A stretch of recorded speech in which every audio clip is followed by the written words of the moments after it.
ஒருவேளை தகப்பனாருடைய வீட்டை விட்டு வெளியே வந்து கண்ணீரோடு இருக்கிறீங்களா? என் அப்பா விட்ட போனால் ஏற்றுக்கொள்வாரான்னு நினைக்கிறீங்களா? நிச்சயமாக ஏற்றுக்கொள்வார். சந்தோஷமாக போங்க.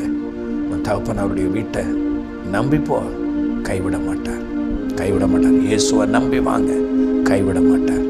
ஒருபோதும் உங்களை கைவிட மாட்டார், புறம்பே தள்ள மாட்டார். ஐயா, நல்ல தகப்பன் நம்முடைய ஆண்டவராகிய இயேசு, நல்ல தகப்பன் நம்முடைய ஆண்டவராகிய இயேசு கிறிஸ்து. பாருங்க, ஆசையை கொண்டு போயிட்டான், சீரழிச்சான், எல்லாமே தொலைஞ்சு போயிட்டு இப்போ வஸ்திரம் அழுக்கடைந்து கிழிஞ்ச வஸ்திரமா அந்த வஸ்திரத்தோடு வருகிறான். தகப்பனை பார்த்து வருகிறான்.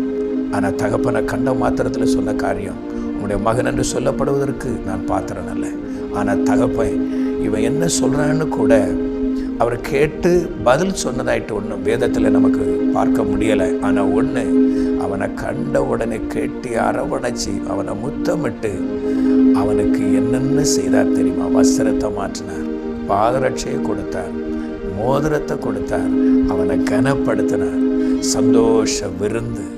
என் மகன் வாழ்ந்துட்டான், ஓ தொலைஞ்சு போனவன் என்னை விட்டு தூரம் போயிட்டான், என் பிள்ளை வந்துட்டான்னு சந்தோஷப்படுகிற ஒரு நல்ல தகப்பன் ஆண்டவராகிய இயேசு. இயேசுவை நம்பி பாருங்க, இயேசுவை நம்பி வந்து பாருங்க, அவரை விசுவாசித்து வந்து பாருங்க. உங்கள் துக்கம் சந்தோஷமாய் மாறும். பாவத்தை சொல்லி சொல்லி வேதனைப்படுத்துகிற தேவன் அல்ல நம்முடைய தேவன். ஆனால் உணர்த்தி அதில் இந்த விடுதலை பெற ஓடிவா, ஓடிவா, வந்து விடு, அதுதான் சொல்லுகிற தெய்வம். நம்ம பாவங்களை மன்னிக்க அவர் கல்வாரி சிலுவையிலே அவர் பலியாக இருக்கிறார். இந்த இயேசுவுக்கு இடம் கொடுப்பீர்களா? இந்த இயேசுவை விசுவாசித்து வருவீர்களா? இயேசப்பாவனுடைய வீட்டை தேடி வருவீர்களா? கர்த்தர் உங்களை கைவிட மாட்டார். உங்கள் துக்கம் சந்தோஷமாய் மாறும். எப்படிப்பட்ட வாழ்க்கை வாழ்ந்தாலும் சரி, எப்படிப்பட்ட சூழ்நிலையில் நீங்கள் இருந்தாலும் சரி, இயேசுவை நம்பி வந்தால் உங்களுக்கு வாழ்க்கை உண்டு. இந்த வார்த்தை கேட்குற சகோதரா, உங்களுக்கு வாழ்க்கை உண்டு. இந்த வார்த்தை கேட்குற சகோதரி, உங்களுக்கு வாழ்க்கை உண்டு.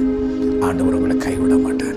இந்த வார்த்தையை கேட்கிற தகப்பனே, தாயே, உங்களை கர்த்தர் கைவிட மாட்டார். அவரை நம்பி வாங்க.